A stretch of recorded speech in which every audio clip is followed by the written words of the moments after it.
Olá a todos! Hoje, eu, Letícia Bastos Zeller, e a aluna Débora Ferreira Álvares vamos apresentar um pouco sobre a família Amarilidaceae. Essa família possui aproximadamente 80 gêneros e 1.600 espécies. Em 2009, ela foi expandida pelo sistema APG, agora abrangendo também as subfamílias Agapantoide, Alioide e Amarilidoide. Devido a essa expansão, essa família apresenta características muito variadas, sendo cosmopolita, mas predominante em ambiente tropical. Em geral, elas são monocotiledôneas perenes, presentes em diversos substratos, podendo ser aquática, terrícola, epífita, quando está em cima de outras plantas, ou rupícola, quando está sobre rocha. Possuem bulbo subterrâneo, que acumula reservas nutritivas, raízes adventícias, que podem, por causa da expansão, ter várias características, como ser perenes ou não, contráteis ou não, com a epiderme frequentemente multisseriada, podendo formar vilame, mas também podem ocorrer raízes com epiderme unisseriada, geralmente com micorrizas. As folhas são paralelinervas, mas também podem existir variantes.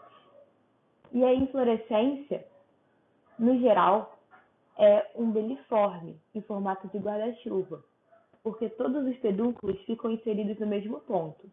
Porém, a inflorescência também pode ser reduzida a uma única flor. E já que estamos falando de flor, as flores dessa família são trímeras, ou seja, podem ocorrer 3 pétalas ou múltiplos de 3 e 3 sépalas ou múltiplos de 3. Mas há também as sépalas, que é quando as pétalas e as sépalas são indistinguíveis entre si. E aí, por serem indistinguíveis, elas podem ser confundidas com pétalas. Essa flor também é monóclina, ou seja, possui tanto sexo masculino quanto feminino em uma mesma flor. E em relação ao sexo masculino, ela possui 6 estames inseridos no perianto. E em relação ao sexo feminino, ela possui um único ovário com um estilete, que pode ser um ovário ínfero ou um ovário súpero. E os frutos dessa família podem ser em forma de baga ou cápsula, dependendo do gênero.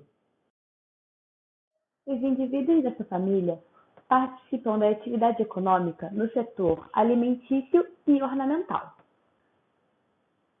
Essas flores são usadas como ornamentos, principalmente em jardins, por causa de suas diversas cores, formas e também por causa das inflorescências, que, como tem o formato de guarda-chuva, chamam bastante atenção. Trouxemos aqui alguns exemplos com nome popular e nome científico, como a grifinha, com nome científico Grifinea liboniana, o narciso, com o nome científico Narcissus cyclamineus, a clívia, com o nome científico Clivia minata, o lírio do Amazonas, com o nome científico Eucaris grandiflora,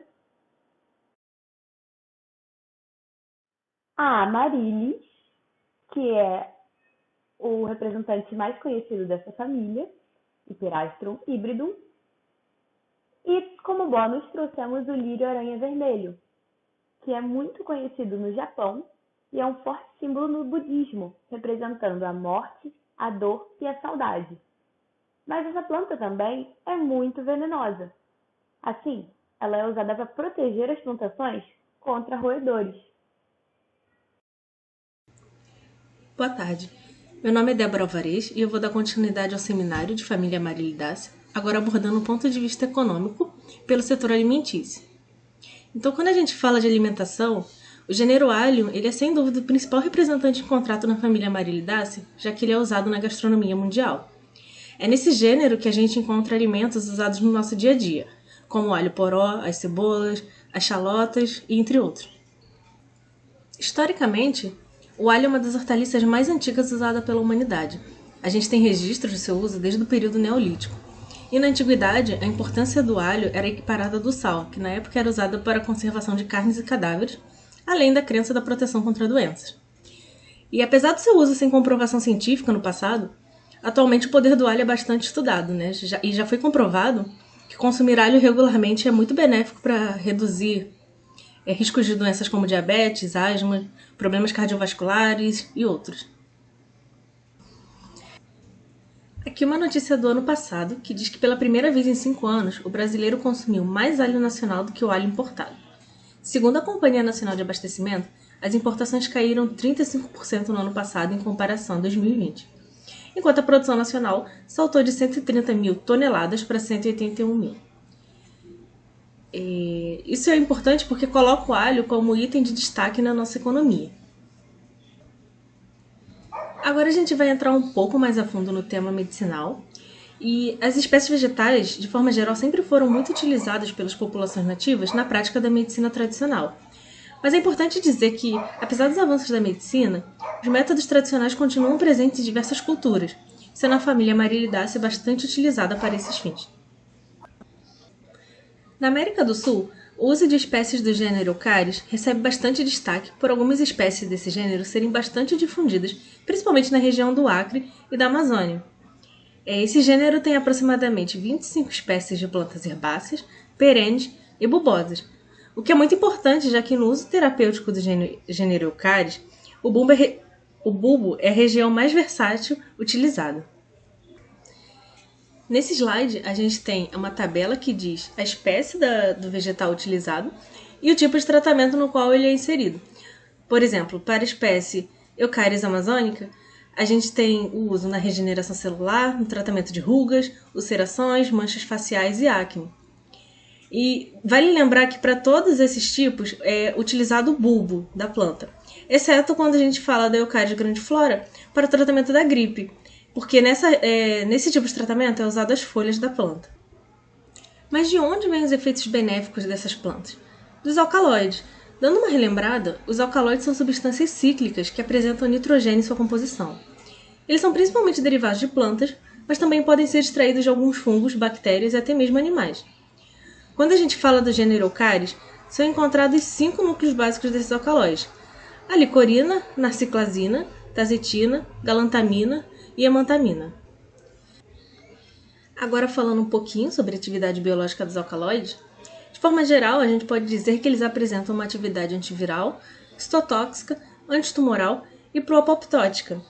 Mas falando especificamente dos alcaloides que são encontrados dentro das espécies da família Amarilidaceae, nós temos a atuação da licorina como analgésico, anti-inflamatório, anticancerígeno, antiviral e expectorante, a narciclasina atuando contra o câncer de ovário e a leucemia linfocítica, a tazetina como hipotensivo, ou seja, redução da pressão arterial e antitumoral, a galantamina na atividade de inibidor enzimático, anticonvulsivo, analgésico, atividade citotóxica contra células tumorais e também hipotensivo, e a gente tem a hemantamina, que atua de forma hipertensiva e citotóxica.